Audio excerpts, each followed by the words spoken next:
Good morning. Okay, there we go. Good morning. How is everybody? I guess being Latin, buenos días.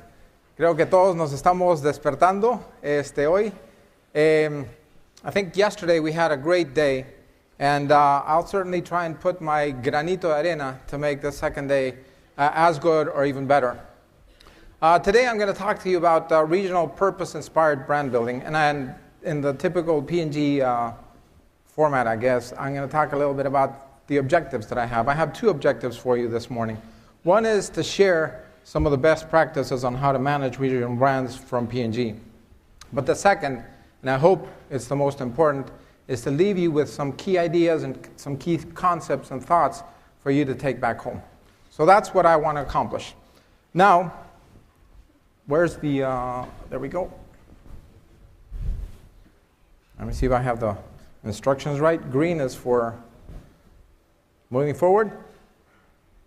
We're in the human business. Communication is all about humans. So let me just share a little bit more about myself. I've been with P&G for 23 years. But on the personal side, I'm proud to be Peruvian. Are there any Peruvians in the room? A few, but we're here. Great to see that. I'm happily married. Crazy about my two little boys. They're both named Jorge, first name. But that's another story. Love dogs and love movies. So if you love some of those things, I'd love to talk to you later today. This is the agenda that I'll cover. A lot of people have talked or have read about P&G. I'll tell you a little bit about P&G in Latin America.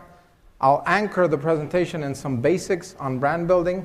And then I want to leave you with four key thoughts. The first one is Latin America is more equal than not. The second is we really need to think regional in terms of integrated campaigns. The third is we still need to leverage local insights. And the fourth is there is more coming in marketing that we need to think about. So let me just jump right in.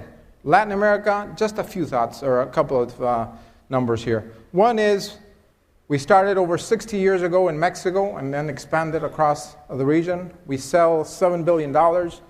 We're present in 15 countries, and we have about 14,000 P&Gers working in the company. Let's go into the basics. The first basic, and a couple of the panelists touched on this yesterday, I think the first thing we all need to start with as a group when we face a project is we need to have the business or the brand challenge up front and center all the time. Okay, it's not, in my view, not about the numbers, not about the share, not about the sales, but about what the brand needs to accomplish with a consumer. If we can have that challenge up front and center, we can all get together and go in a single direction. The second is, once you have that challenge, we need to uncover the powerful insight that will allow us to overcome that barrier and get people into our brands. The third is then develop a big idea. I don't really care where big ideas come from. They can come from digital or print or whatever. We need a big idea. Now, what's the definition of a big idea? There's a lot out there.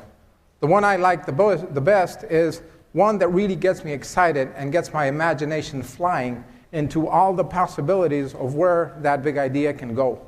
And so the definition is a big idea is one that drips execution, literally drips execution. And the fourth point is it's all about integrated execution. A great idea with a bad execution is a lost opportunity, lost time, and lost money. So these are the basics. And now let me get into the four key learnings and some of the case studies that I've brought for you. First, Latin America is more equal than not. I think we all know that, but we don't act that way. If we think of the other regions that I work with, CEMEA, that has over 100 countries and all kinds of religions and languages, we have two languages, Portuguese and Spanish. Basically one religion, a common history, common values, such as family, and being late, like today.